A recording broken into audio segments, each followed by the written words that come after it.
GoForThe2.com Week 14 Championship predictions. Let's jump right into it.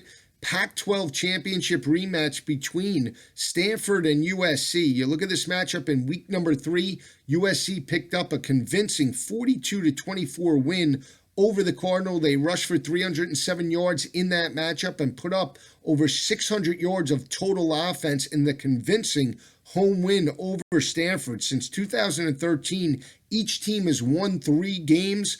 USC's won their 3 games by 8 points per game. Stanford's won their 3 games by 15.3 points per game. But I think Stanford's the better team entering this matchup. You look at Stanford over the last 3 games in convincing wins against Washington, California, and Notre Dame. This is a Stanford offense that's rushing for 180 yards on the ground. They're passing for 190 yards through the air during that 3-game stretch. They've also completed 62% of their passes, 5 touchdowns, only 1 interception. When you look at Stanford's offense entering this matchup against USC, they're rushing for 210 yards on the ground, passing for 183 yards through the air, and have seemed to really come behind quarterback KJ Costello, who's playing very well since taking over the starting role, playing very well and making solid decisions within the offensive scheme. He's completing 61% of his passes, 1,194 yards, 9 touchdowns, and 2 interceptions. He does have the second leading rusher in Bryce Love that has rushed for 1,848 yards and 16 rushing touchdowns. You look at Stanford's defense entering this matchup against USC. They're giving up 170 rushing yards per game, and they're giving up 220 passing yards to opposing offenses. But over the last 3 games against Washington, California, and Notre Dame, front 7 has been much better in run support. They're only giving up 148 rushing yards to opposing offenses, and more importantly, 211 yards to opposing quarterbacks over the last 3 games. This is a front 7 that does have 31 total sacks as a defensive front, and they're creating turnovers. They entered this matchup against USC plus 14 in turnover margin, while the Trojans are just plus 2 entering this Pac-12 championship game. You look at USC entering this matchup, they're coming off a convincing 28-23 victory over UCLA in an arch rivalry game in the Coliseum. Played very well, created turnovers, and won a gutty 28-23 win. But you look at this USC offense entering this matchup. They're rushing for 197 yards on the ground, passing for 292 through the air. With Sam Darnold at the helm, he's completing 63% of his passes, 3,464 yards, 24 touchdowns, 12 interceptions. This is a USC offense that's converted 43% of their third down opportunities. But over the last couple games against Colorado and UCLA, this is a USC offense that's only converted 6 of 24 attempts. That's only 25%, and I think that's a critical cause of concern if you're a USC fan going up against a solid defensive front 7 of Stanford. If Stanford could force third down and long situations, get Sam Darnold off the field, maintain the time of possession, they can win this ball game in convincing fashion. When you look at USC's defense entering this ball game, they're allowing 159 rushing yards to opposing offenses, and they're giving up 251 passing yards through the air. This is a defensive front 7 that does have 40 total sacks on the year. But you look at that ball game against UCLA in terms of third down conversions, they allow Josh Rosen and that offense to convert 10 of 19 third downs. That's a cause of concern going up against a methodical offense in Stanford. When you look at Stanford overall, I think the offensive line is gelling. I like the way they're playing, and I do feel that Stanford does get a convincing 10-point victory over the Trojans in the rematch. Like the way the offensive line is playing, and I like Costello at quarterback. Think he's making solid decisions and putting his team in a position to win ball games. Plus the simple fact that Stanford's creating turnovers while USC is not consistent in terms of that type of area. Sam Darnold's turning the ball over. They're not consistent week in and week out. I give them edge to Stanford, and they pick up a convincing 10-point win in the Pac-12 Championship. We'll turn our attention to the SEC Championship, a rematch between Georgia and Auburn. 2 weeks ago, Auburn did get this victory over Georgia, 40-17. They rushed for 234 yards on Georgia's defense, and more importantly, the front seven of Auburn held Georgia to only 46 rushing yards in that ballgame. When you look at Auburn in SEC Championship games, they've won the last 3 games. Every time Auburn's made it to the SEC Championship, they're 3-0 since 2000 and have won those games by 22 points per game. The last Auburn loss in an SEC Championship game came in 2000 to the Florida Gators by a score of 28-6. You look at Georgia, they've rebounded from that loss on the Plains. Back-to-back wins against Kentucky and Georgia Tech. They rushed for 381 yards 2 weeks ago against the Wildcats. They put up 247 against Georgia Tech last week, and more importantly, do have 8 rushing touchdowns over the last couple games. That's opened up the play-action passing attack for Jake Fromm. He completed 12 of 16 passes last week, 75%. 224 passing yards, 2 touchdowns, no interceptions. This is still a run-heavy offense in Georgia that's averaging 263 rushing yards on the ground, only passing for 169 yards through the air per game. Jake Fromm's played very well. He's completed 62% of his passes, 1,990 yards, 19 touchdowns, 5 interceptions, but they were more aggressive in the passing game early on against Georgia Tech. When you look at the front seven of Georgia heading into this ballgame, they're holding opposing offenses to 113 rushing yards on the ground and right around 164 passing yards to opposing offenses. They're allowing 33% on third down conversions and do have 23 total sacks heading into this matchup and are +3 in turnover margin. But I give the edge to Georgia in the rematch for a couple of factors. One, Kirby Smart, from a defensive game plan perspective, he's done it at Alabama under Nick Saban, understands a rematch type of situation, has a lot of game film on Auburn over the last couple of weeks. Auburn, from an offensive perspective, had to throw a lot out in terms of game plan to win both games against Georgia and Alabama just to get to this spot because they had 2 games that they lost on the year, both on the road. They lost both games in Death Valley. Earlier in the year to Clemson, 14-6, and then later in the year to LSU, 27-23. This is an Auburn team that's 4-2 on the road or on a neutral field site. Georgia's 5-1 on the road or on a neutral field site. So that's both teams playing very well, but I give the edge to Georgia in this matchup. You look at Auburn's offense, they're rushing for 232 yards on the ground, passing for 243 through the air with their quarterback, Jarrett Stidham, that's completed 68% of his passes, over 2,600 passing yards. He does have 16 touchdowns as a quarterback and only 5 interceptions heading into this ballgame. You look at Auburn's front seven, rock solid. They do have 32 total sacks, but did give up 211 rushing yards to Alabama last week.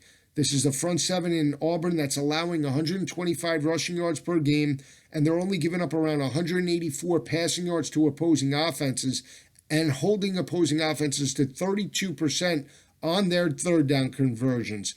But I still think that Georgia's the fresher team at this point in the season. They open it up and they do get a convincing 13-point victory over Auburn in this matchup. I think it's high scoring. The last game was right in the area of 57 points. I think this is another high scoring game. I think Georgia wins this ballgame 37-23 over Auburn. They pick up the 14-point win over the Tigers and move on to the college football playoff. Another intriguing battle. It's the Big 12 Championship between TCU and Oklahoma. It's a rematch that Oklahoma dominated in Norman 3 weeks ago, 38-20. You look at TCU, they rebounded nicely against Baylor. They put up 325 passing yards through the air. Kenny Hill completed 26 of 36 passes against Baylor, and more importantly, that defensive front seven did record 8 total sacks.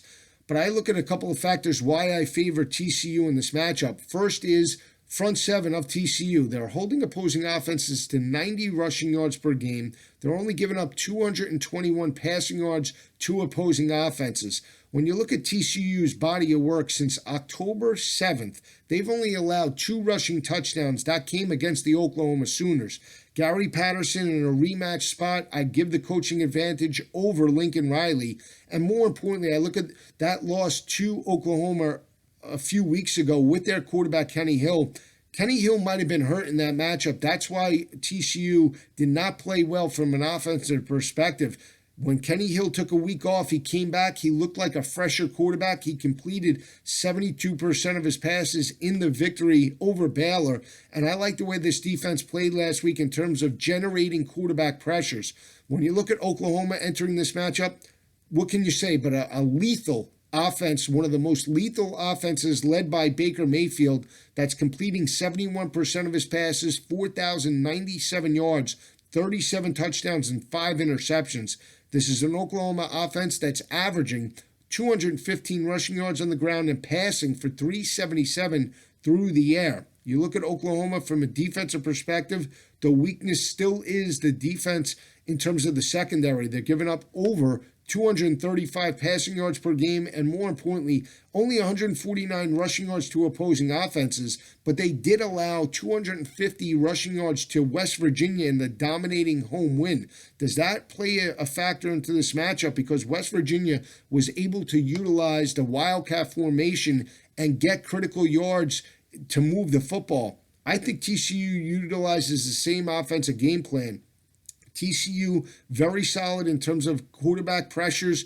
They do have 29 total sacks as a 40 total sacks as a defensive unit. They're +6 in turnover margin and are holding opposing offenses to 29% on third down conversions. When you look at this matchup, it's going to come down to the team that can force turnovers and force third down and long situations in a rematch type of situation on a neutral field. I give the edge to TCU.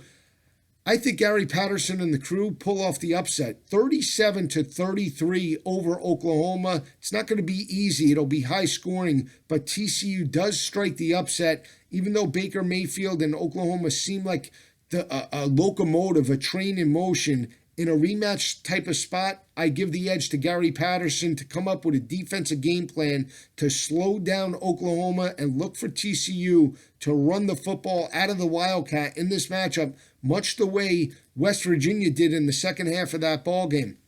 Another intriguing battle is the ACC Championship. It's Miami. It's Clemson. You look at both of these teams, Miami coming off a disappointing 24-14 loss to Pittsburgh on Friday, while Clemson steamrolled South Carolina on the road in Columbia in that ball game in Williams-Brice in convincing fashion. Got a very convincing road victory over the Gamecocks. They were 8-3 heading into that matchup. Couple of factors why I love Clemson in this ball game. Let's look at Clemson in terms of a road perspective. In order to win championship games that are on a neutral field site, you need teams that are battle-tested, that can force turnovers, and more importantly, play well on the road. And that's what Clemson has done this year. When you look at 4 key or critical road games in the ACC, you look at road wins against Virginia Tech, Louisville, NC State, and SEC opponent and arch rival South Carolina. They won those ball games by 17.7 points per game. When you look at those 4 opponents, they were a combined 33-15 overall, which is a 685 winning percentage. On the flip side, you look at Miami. Their 3 road wins came against North Carolina, came against Duke, and came against Florida State. Those teams were a combined 19-28, or a 395 winning percentage, and they won those games by 11.3 points per game. I look at Miami. They're playing very well. The turnover chain is doing lights out. They're +17 in turnover margin. But this is an offense in Miami that's struggling to run the football over the last couple of weeks. They're only averaging 96.5 rushing yards per game. They're rushing entering this ballgame for 166 yards on the ground, passing for right around 254 per game with their quarterback Malik Rozier that's completed 55% of his passes, 2,798 yards, 25 touchdowns, 9 interceptions. He was benched for a series last week on the road against Pittsburgh.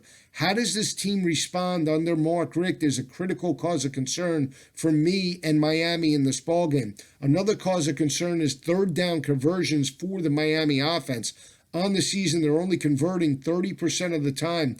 Over the last 4 games now, this is an offense that's only converting 29% of their third down opportunities, going up against a rock-solid Clemson defense that's holding opposing offenses to 28% on third down conversions. You look at Clemson's defense entering this ballgame, they have 40 total sacks as a defensive unit. They're holding opposing offenses to 113 rushing yards per game, and more importantly, only 169 rushing yards to opposing offenses. This is a quarterback in Kelly Bryant that's making solid decisions. He's completing 66% of his passes, 12 touchdowns, 5 interceptions. He's a mobile quarterback, and this is a dual threat Miami offense. They're rushing for over 200 yards per game, and they're passing for over 220 yards per game. And they have, in my opinion, the best game planner in college football. You think of Nick Saban? Well, I think of Nick Saban, and I also think of Dabo Swinney as being 2 of the best big head coaches in college football. Clemson's been here before. They've been to back-to-back ACC Championship games. This is a team that understands the resolve, how to overcome adversity. And this is a young Miami team that's struggling off a real road loss to an unranked opponent in Pittsburgh. How do they respond on the road when they get hit in the mouth? Does the Hurricanes respond? I'm not so sure. I like Clemson to dominate this matchup. I think they get a convincing 37-20 win over the Hurricanes in the ACC Championship game, and Clemson moves on to the college football playoff as one of the top 4 teams in the country. Another intriguing battle is Fresno State and Boise State. It's a rematch of last week. Fresno State got this victory at home by 11 points over the Broncos. They now go on the road to Idaho. This is a defense in Fresno State that's holding opposing offenses to 112 rushing yards per game, and more importantly, only 198 passing yards to opposing offenses. I look at Boise State in that matchup. They allowed 332 passing yards to Marcus McMaryion and could not generate a quarterback pressure or a quarterback sack in that ballgame. If McMaryion can pick apart the Boise State defense, I think it could be a long day. I like Fresno State here. I think the rematch factor is a cause of concern, but I think Fresno State matches up very well against the Broncos, and I think Fresno State does get the victory. Calling for a low-scoring 28-24 victory. Fresno State does win back-to-back in back-to-back weeks against the Broncos. I just think from a scheme advantage, they're the more complete team. They're +9 in turnover margin, and they have the better head coach in Jeff Tedford.